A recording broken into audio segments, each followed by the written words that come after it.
ผัวน่ะบาดเดียวนี้เพิ่นว่าบ่อยากช่วยอเมริกาว่าอเมริกานี่เฮ็ดเซิร์กบ่บอกสหประชาชาติว่าซั่นเจ้าไปขอสหประชาชาติมันสิได้หยังสหประชาชาติมันบ่ได้เห็นดีนำเจ้ามันอยู่เข้าฝ่ายนั่นพุ่นมันกินเงินจีนพุ่นสหประชาชาติสิแตกเงินน้ำจีนมันก็ฟังความจีนอเมริกาเขาบ่แม่นเขาโง่เขาฮู้ดีบ่ดีว่าเขาบ่หยุบอันนั้นห้องการสหประชาชาติอยู่ในนั่นเขาหยุบทิ่มแล้วมันก็เป็นแบบนั้นแหละเป็นความจริงพี่น้องแต่ถามว่าอเมริกาไปจ่ายเงินสหประชาชาติ 40% ตะกี้ประเทศอื่นจ่ายเท่าไหร่บาทนี้จีนจ่ายขึ้นมา 20%คันจีนจ่าย 20% จีนก็มีบทบาทมีอำนาจเห็นบ่อยู่องค์การ OMS จีนจ่ายเงินให้ OMS มันก็ไปย่องจีนบักแหล่มันย่องจีนมันกว่าจีนบ่มีดอกอันพญาตินี่บ่มีมันว่ามันปิดกั้นไว้เบิดนี่โลกนี่บ่มีหยังเที่ยงธรรมได้คันเฮาบุกบึ้งน่ะคันเฮาบ่มองให้มันลึกบ่มีเที่ยงธรรมมันเป็นความบิดเบือนทั้งนั้นความจริงน่ะคนบ่ฮู้อเมริกาเขาบ่ได้สุเปิดเผยได้เหตุสงครามเพราะว่าสงครามจะไปเปิดเผยว่ามันเสียหลักแล้วมันตายได้คนในชีวิตคนได้ตายเห็นบ่อยู่อัฟกานไปเหตุสงครามอยู่อัฟกานนักข่าวได้ไปถ่ายทอดออกมาเปิดไปเบิดเอาข่าวได้ไปป้อนให้เบิดอินเดียได้ข่าวมันก็ไปป้อนออกไปนักข่าวมันไปป้อนออกไปมันบ่ได้เกี่ยวข้องกับอเมริกามันบ่แม่นอเมริกาเด้ตายก็บ่แม่นมันนี่มันเอาข่าวไปป้อนไปผู้อื่นเบิด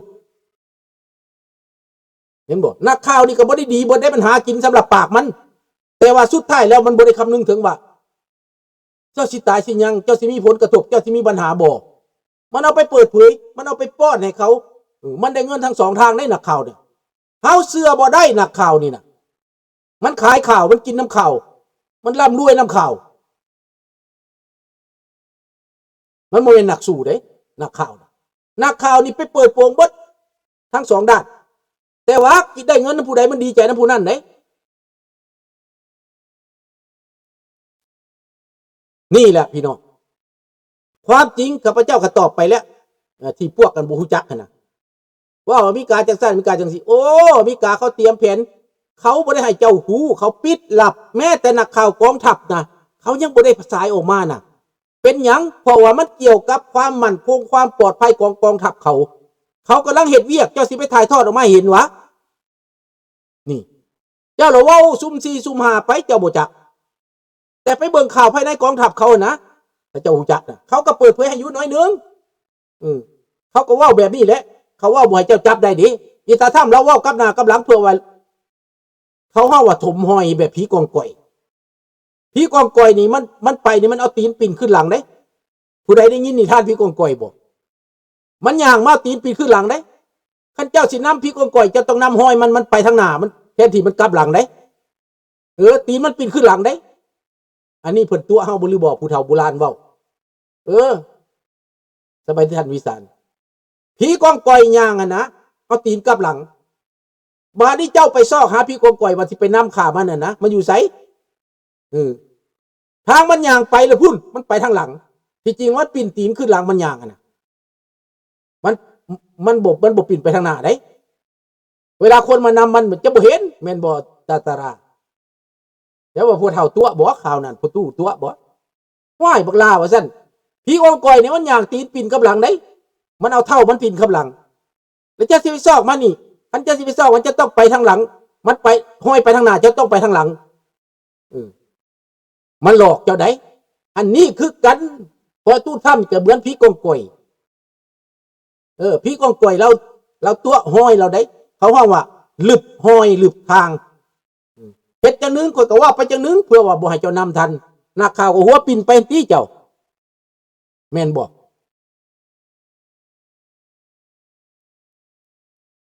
แม่นแล้วฮู้แล้วตัวเองก็มีปัญหาที่ตายแล้วแก้บ่ได้แต่ไปเว้าผู้อื่นน่ะนะแม่นความน้องแม่นเฮาก็บ่จักเว้าใส่กันดอกเนาะความหักความสัมพันธ์เฮาก็มีแต่ว่าแนวมันบ่แม่นมันเกินไปก็จะโพดเนาะว้าวคือกับว่าคนทั้งโลกนี่โง่แท้ๆกะตัวคนด้วยกันนั่นแหละ ตัวคนอยู่ในชาติเดียวกันสิแม่นแต่คนทั้งโลกนี่เขาหัวได้เถื่อเนี่ยเจ้าว่าไปทั่วทีปนะว่าไปแล้วมันโบแมนนะเรื่องจริงมันเป็นอีกเรื่องนึงจะพูดเดี๋ยวนี้เขาลงก็คากแล้วเขาอ้อมไปเบิ้ลแล้วพี่น้องแต่ว่าเขาสิถล่มนักกันครับพระเจ้าว่าเริ่มแล้วเขาถล่มเขาในอิหร่านพอแห้งแล้วแต่ว่าก่อนทั้งหมดเขาต้องตัดไปแต่ละบอลอย่างน้อยนี่นะแทนที่มันสิจบแต่ทิศแล้วนี่พูดเขาสิจบแล้วแต่ว่าตอนอเมริกาว่าสิจบนะถ้าอิหร่านไปยิงใส่ยนต์อเมริกาได้เพิ่นได้ข้อมูลจากรัสเซียได้ได้ข้อมูลจากรัสเซียเพิ่นยิงจรวดไปใส่พอรัสเซียส่งอาวุธมาให้เพิ่นดิเพิ่นขนอาวุธมานำรัสเซียได้รัสเซียเอาอาวุธให้อเมริกาฮู้เขาฮู้เบิดแม่นอาวุธรัสเซียเพิ่นได้แล้วยิงไปใส่หั่นน่ะรัสเซียขนอาวุธผ่านมาจากเขาห้องว่าทะเลนั่นน่ะทะเลกาสเปียนนั่นน่ะรัสเซียส่งอาวุธมาให้และยิงเข้ามาไปถึงยนต์อเมริกากำลังเติมน้ำมันอยู่น่ะบาดเจ็บไป10 กว่าคนพุ่นนี่แล้วเขาฮู้ตัวนี้แหละอเมริกาเครียดแห้งดังนั้นแม่ทัพของเซนคอมเดี๋ยวเขาบอกลุยประธานาธิบดีลุยเขาเนี่ยก็ย้อนเจ้าหั่นแหละบาดนี้คันเขาลุยแล้วนี่เจ้าสิรอดบ่ล่ะอย่าเป็นตาลิบันได้อย่าเป็นตาลิบันเด้อและก็อย่าเป็นนั่น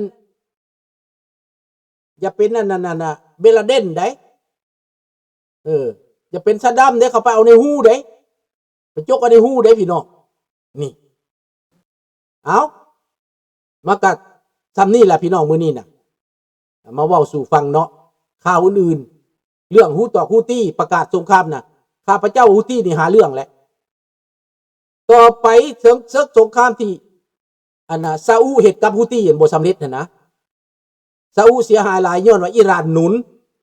เดี๋ยวนี้ถามว่าอิหร่านซาอุเครียดแห้งอยากชนะสงครามนี้ต้องจ่ายเงินให้อเมริกาตอนเขาอยู่หั่นให้เขาเด็ดหัวฮูตี้ซะจ่ายเงินให้อิสราเอลให้เขาเด็ดหัวฮูตี้ซะมันจังสิแล้วไปเนาะเอาpas copier tout le monde mon frère les gens aujourd'hui sont instruits ils utilisent l'internet en vie d'être alerte moderne man เขาว่าท่านสมัยเขาก็ได้ข่าวมันตัวไปตัวกันมันสิตัวไปแล้วเป็นใดแต่ว่าคนผู้ที่เขามีความรู้เขาก็เข้าใจเนาะขอบใจหลายๆเด้อมื้อนี้น่ะแล้วก็เอาเปิดเพลงชาติให้ทอนฟังเนาะศาสตร์เราผูกพันไม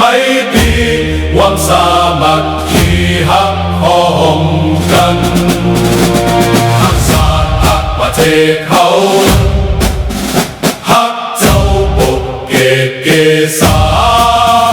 ฮักศาสตร์สมาแต่บุหารมาฮักษาดินแด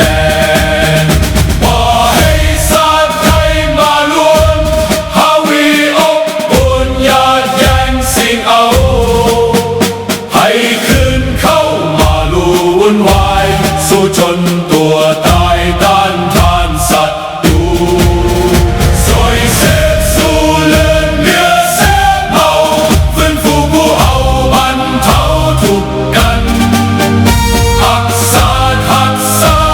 สนาแต่บุหารมาฮักษาดินแดน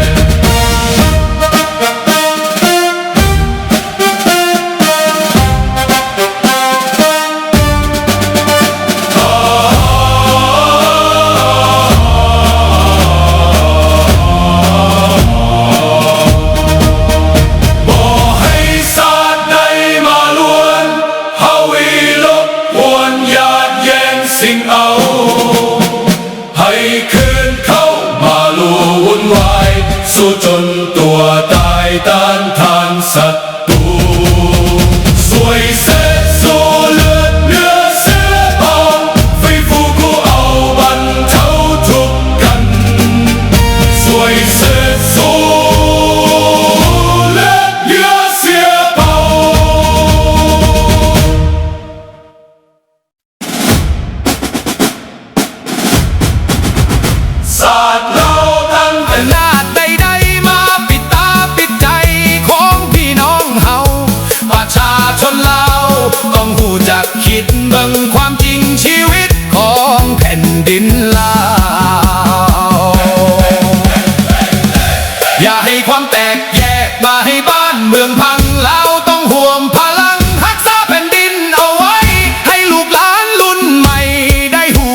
จริงว่าประเทศเขานี้ผ่านอันใดมาหลา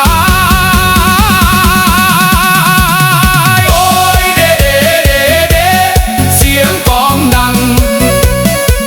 ลมยังพัดผ่านในแม่น้ำคอง